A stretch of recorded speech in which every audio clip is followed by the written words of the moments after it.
निजी क्षेत्र में 75% नौकरियां युवाओं के लिए कानून अब हरियाणा में लागू हो गया है।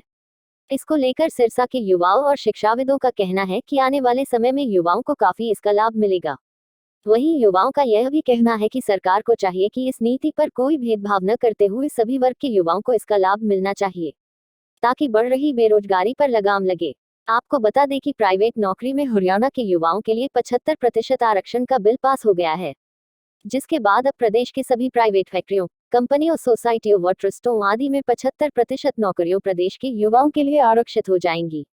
देखिए, ये हर तरीके से हरियाणा के लिए एक अच्छा पॉजिटिव स्टेप है सरकार का, क्योंकि बेशक से इसके अंदर एक लिमिट तो है। मेरे ख्याल से 50,000 की लिमिट से जो नीचे की 50,000 रुपये सैलरी से नीचे वाले हैं उनके लिए, बट ज़्यादातर जो जॉब्स हैं वो हैं भी इसी कैटेगरी में। 50,000 से ऊपर वाली कैटेगरी की जो जॉब्स हैं वो काफ़ी कम है, और उसमें कुछ स्पेशलाइज्ड वो भी चाहिए, स्किल्स भी चाहिए, क्वालिफिकेशन भी चाहिए, बट मैक्सिमम जॉब्स 50,000 से नीचे वाले आएंगे। और इसमें 75% अगर हमारे हरियाणा के युवाओं को मिलती हैं तो डेफिनेटली आने वाले समय में हम देखेंगे कि बेरोज़गारी की दर हरियाणा में काफ़ी नीचे आएगी, और जो युवा हमारे अभी सही रास्ते से भटक के इधर उधर जा रहे हैं या फ्रस्ट्रेशन आ रही है उनमें, तो वो उनसे उबर पाएंगे हर मामले में। अब कई बार लोग ये कहते हैं कि क्यों प्राइवेट सेक्टर में ऐसा क्यों किया सरकार ने, तो मैं मानता हूँ कि प्राइवेट सेक्टर भी तो हमारे सोसाइटी को उतना ही कंट्रीब्यूट करता है जितना हमारी सरकार करती है। सरकार की जिम्मेवारी और प्राइवेट सेक्टर की जिम्मेवारी को हम अलग नहीं कर सकते। तो प्राइवेट सेक्टर को अगर जो मान लो काम करने वाले लोग चाहिए, वो काम करने वाले लोग हमारे हरियाणा में अवेलेबल हैं। हमारे हरियाणा के लोगों में फिजिकल स्ट्रेंथ में कोई कमी नहीं है, उनकी मेंटल पावर में कोई कमी नहीं है। हमारे यहाँ पर एजुकेशनल इंस्टीट्यूशन हर लेवल के हैं, क्वालिफिकेशन के हिसाब से भी हमारे युवाओं में कोई कमी नहीं है। तो फिर क्यों ना हमारे युवाओं को ही रोज़गार मिले। जब हरियाणा में रोज़गार के अवसर हैं तो हमारे युवाओं को भटकना क्यों पड़े। और फिर मैं समझता हूँ कि सिर्फ हरियाणा ही क्यों, सभी राज्य ऐसा चाह रहे हैं कि उनके राज्य में जो रोज़गार के अवसर उत्पन्न होते हैं तो उनके राज्य के जो बाशिंदे हैं, जो रहने वाले हैं, जो युवा हैं, उनको प्राथमिकता मिलनी चाहिए।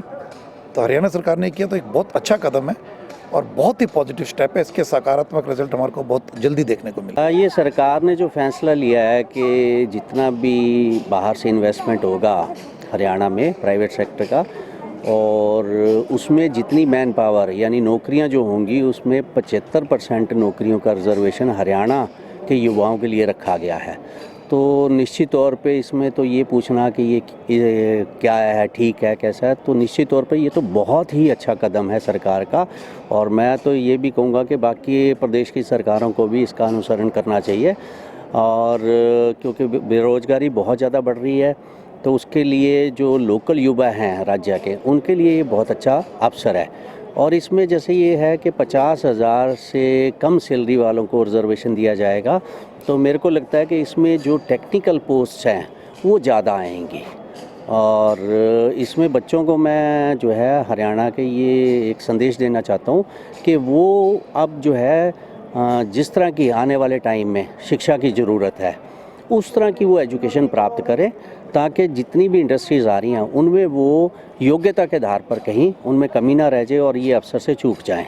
तो वो जॉब ओरिएंटेड जो कोर्सेज़ हैं जिनकी संभावना आगे आने वाले टाइम में, उस तरह के कोर्सेज़ को करें। और ये बड़े छोटे ड्यूरेशन के हैं, 6 महीने, 9 महीने, साल का, और इसके लिए बहुत से संस्थाएँ हैं जहाँ से वो कर सकते हैं, चाहे वो नौकरी कर रहे हैं तब भी कर सकते हैं, पार्ट टाइम इनको या कॉरस्पॉन्डेंस से। तो इस तरह की योग्यताएं जो है वो ज़रूर हासिल करें, तभी ये जो 75% रिजर्वेशन है उसका वो फ़ायदा उठा पाएंगे। तो निश्चित तौर पर सरकार का बहुत ही बढ़िया ये कदम है। देखो जी, सरकार दावा कर रही है भी ਅਸੀਂ 75% ਨੌਕਰੀਆਂ ਦੇਵਾਂਗੇ ਤੇ ਅਸੀਂ ਯੁਵਾ ਨੂੰ ਬਹੁਤ ਵੱਡਾ ਫਾਇਦਾ ਜੀ। ਅਸੀਂ ਸਭ ਬੇਰੋਜ਼ਗਾਰ ਫਿਰ ਰਹੇ ਹਾਂ। ਇਸ ਤੋਂ ਵਧੀਆ ਗੱਲ ਕੀ ਹੋ ਸਕਦੀ ਹੈ ਕਿ ਸਰਕਾਰ ਸਾਨੂੰ ਮਤਲਬ 75% ਮੁੰਡਿਆਂ ਨੂੰ ਨੌਕਰੀ ਤੇ ਰੱਖ ਰਹੀ ਹੈ। ਪਰ ਕਹਿਣ ਦੀਆਂ ਗੱਲਾਂ ਜੀ, ਮਤਲਬ ਦਾਅਵੇ ਤਾਂ ਬਹੁਤ ਕਰਦੇ ਆ, ਸਰਕਾਰ ਬਥੇਰੇ ਦਾਅਵੇ ਕਰਦੀ ਹੈ, ਪਰ ਜੇ ਰੱਖੇ ਫਿਰ ਹੈ ਨਾ। ਅੱਜ ਤੱਕ ਜਿੰਨੀਆਂ ਵੀ ਸਰਕਾਰਾਂ ਆਈਆਂ ਹਰ ਕੋਈ ਕਹਿੰਦਾ, ਕੋਈ 75 ਕਹਿੰਦਾ, ਕੋਈ 60% ਕਹਿੰਦਾ, ਕੋਈ 80, ਰੱਖੇ ਤਾਂ ਕਿਸੇ ਨੇ ਨਹੀਂ। ਜੇ ਸਰਕਾਰ ਇਹ ਕੰਮ ਕਰ ਰਹੀ ਹੈ ਤਾਂ ਬਹੁਤ ਚੰਗੀ ਗੱਲ ਹੈ ਸਾਡੇ ਲਈ। ਧੰਨਵਾਦ ਕਰਦੇ ਹਾਂ ਜੀ ਸਾਰੇ ਸਰਕਾਰ ਦਾ। ਜਿਵੇਂ ਸਰਕਾਰ ਦਾਅਵੇ ਕਰਦੀ ਹੈ ਕਿ ਅਸੀਂ 75% ਨੌਕਰੀ ਦੇਵਾਂਗੇ, ਅੱਜ ਤੱਕ ਬਥੇਰੇ ਦਾਅਵੇ ਹੋਏ ਹੈ, ਪਰ ਉਹ ਉਤਰਿਆ ਨਹੀਂ, ਕਿਉਂਕਿ ਜੋ ਵੀ ਚੀਜ਼ ਦਾ ਆਪਾਂ ਨਿੱਜੀਕਰਨ ਕਰਦੇ ਆ ਉਹਦੇ ਅੰਦਰ ਇਹ ਹੁੰਦਾ, ਜਿਵੇਂ ਪਹਿਲਾਂ ਵੀ ਯੂਪੀ ਦੇ ਅੰਦਰ ਰੇਲ ਗੱਡੀਆਂ ਦਾ ਨਿੱਜੀਕਰਨ ਕੀਤਾ ਯੋਗੀ ਸਰਕਾਰ ਨੇ, ਠੀਕ ਹੈ। ਉਹਦੇ ਅੰਦਰ ਕੀ ਹੋਇਆ ਵੀ ਉਹਨਾਂ ਨੂੰ ਰੱਖਣ ਦੀ ਜਿਹੜੀ ਨਿਯੁਕਤੀ ਹੈ, ਠੀਕ ਹੈ, ਉਹ ਇੱਕ ਤਾਂ ਗਵਰਨਮੈਂਟ ਬੇਸ ਤੇ ਹੁੰਦੀ ਹੈ, ਇੱਕ ਪ੍ਰਾਈਵੇਟ ਤੇ, ਠੀਕ ਹੈ। ਜਿਵੇਂ ਹੁਣ ਉਹਨਾਂ ਨੇ ਦਾਅਵਾ ਕੀਤਾ ਹੈ, ਠੀਕ ਹੈ, ਅਗਰ ਉਹਨਾਂ ਦੇ ਦਾਅਵੇ ਦੀ ਗੱਲ ਕਰੀਏ, ਅਗਰ ਆਪਾਂ ਸਰਕਾਰੀ ਬੇਸ ਤੇ ਕਰਦੇ ਆ, ਉਹ ਟੈਸਟ ਲੈਂਦੇ ਆ ਤਾਂ ਹਰ ਵਰਗ ਨੂੰ ਫਾਇਦਾ ਹੋਊਗਾ, ਠੀਕ ਹੈ। ਅਗਰ ਨਿੱਜੀਕਰਨ ਉਹ ਸਿਰਫ ਪ੍ਰਾਈਵੇਟ ਬੰਦੇ ਨੂੰ ਕਰਦਾ ਤਾਂ ਉਹ ਆਪਦੇ ਜਾਣਕਾਰਾਂ ਨੂੰ ਰੱਖੂਗਾ, ਨਾ ਕਿ ਉਹ ਗਰੀਬ ਲੋਕਾਂ ਨੂੰ ਰੱਖੂਗਾ, ਠੀਕ ਹੈ। ਇਸ ਕਰਕੇ ਸਰਕਾਰ ਨੂੰ ਆ ਨਿਯੁਕਤੀ ਦੇ ਉੱਤੇ ਧਿਆਨ ਦੇਣਾ ਚਾਹੀਦਾ ਵੀ ਉਹਨੂੰ ਜਾਂ ਤਾਂ ਟੈਸਟ ਬੇਸ ਤੇ ਕਰਨਾ ਚਾਹੀਦਾ, ਜਿਹਦੇ ਤੇ ਸਾਰੇ ਵਰਗਾਂ ਦਾ ਵੀ ਫਾਇਦਾ ਹੋਵੇ, ਠੀਕ ਹੈ, ਇਕੱਲੇ ਵੀ ਵੱਡਿਆਂ ਦਾ ਫਾਇਦਾ ਨਾ ਹੋਵੇ। ਬਾਕੀ ਅਗਰ ਫੈਸਲਾ ਲੈਂਦੀ ਹੈ ਤੇ ਜੇ ਥੋੜਾ ਜਿਹਾ ਹੁੰਦਾ ਕਿ ਕਦਮ ਕਰਦੇ ਤਾਂ ਬਹੁਤ ਚੰਗੀ ਗੱਲ ਹੈ ਸਾਡੇ ਖਾਤਰ ਵੀ।